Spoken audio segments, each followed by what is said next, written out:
Hello, first and foremost, thank you so much for getting in contact and getting yourself a copy of my Starter Lifestyle Transformation Plan.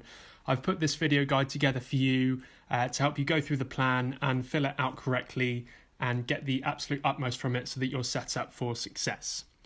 So, going on to the first section of the plan, your why.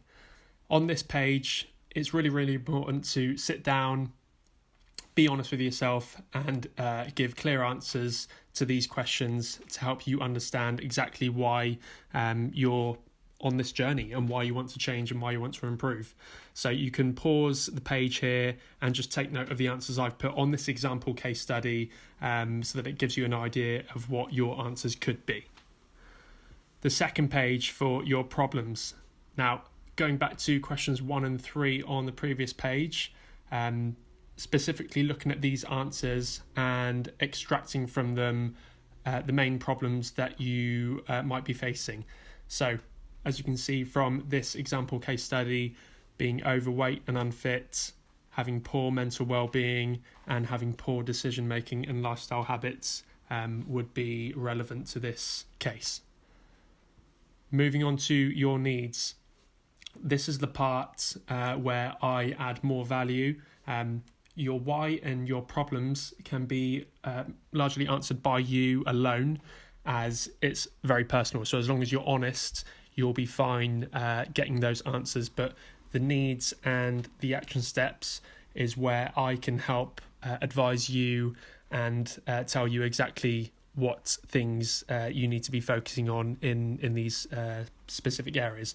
So if you would like a bit more support, I invite you just to click here on that word to book yourself a free lifestyle consultation call. Don't worry, there's nothing to pay for that. So put your wallet, put your credit card away, book a 10 to 15 minute slot in with me, and we can go through and get clear on those needs and those action steps for you so that I can point you in the right direction so that you're even more likely to be successful with the plan. So for this example case study, exercising lightly for short durations would be a good starting point. Reducing the frequency of eating out and focusing on healthy breakfast meals, again, would be a good starting point.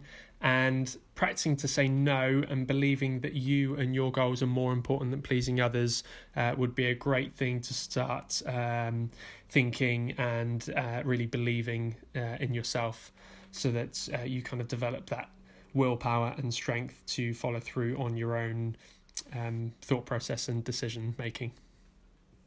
The action steps, so breaking it down even further, these are the exact things that you're going to be doing to start fixing those problems that we broke down a couple of pages ago.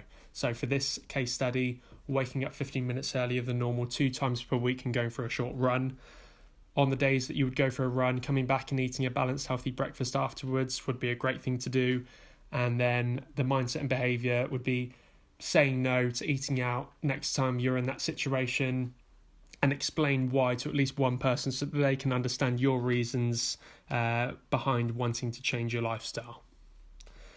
And then breaking the action steps down even further. So for the exercise, you've got the weekly exercise planner here, so you can allocate the exact time on the exact day that you're going to be doing that exercise. For the diet aspect, in this case study, improving your breakfast, so having a healthy balanced breakfast after going for a run. So you can write down what foods you've been eating for breakfast already that might be unhealthy, and then the new foods that you're going to be eating instead as alternatives or a completely new meal. And you've got that resource below here, the nutrient food source breakdown, to give you examples of carbohydrates, proteins, fats, fibre, vitamins and minerals so that you can make those informed decisions so that the meal is ultimately balanced with those key vital nutrients that your body needs. And then lastly, with regards to this case study, so reminding yourself that you're in control of making decisions, staying in touch with your reasons why, and thinking of how you'd feel when you successfully achieve your action steps. They would be really important things to bear in mind in this particular case study. Lastly, you have got a success tracker as well, so you can just log whether you've achieved or failed on those action steps each week so that you can draw back reflect and see kind of where you might be slipping up more than others, and which just helps you improve and review your progress as you go along. And then very lastly, you've got a plan summary on the final page. So just putting down those reasons why at the top, followed by those main problems that we spoke about, the needs, and then also the action steps at the end. And that's it, guys. That's all there is to it. It's fairly simple. I hope you found it useful and can use this video to help you fill out your plan. As I said earlier, if you would like a little bit more assistance, especially with those needs and those action steps here, then do just click on that button, book in that call. As I say, there's nothing to pay for that. I'd be really happy to help you and chat to you and get to know your problems and your situation, and just help you as best I can. So thanks very much for watching. I hope you find it useful again, and I will see you in the next video.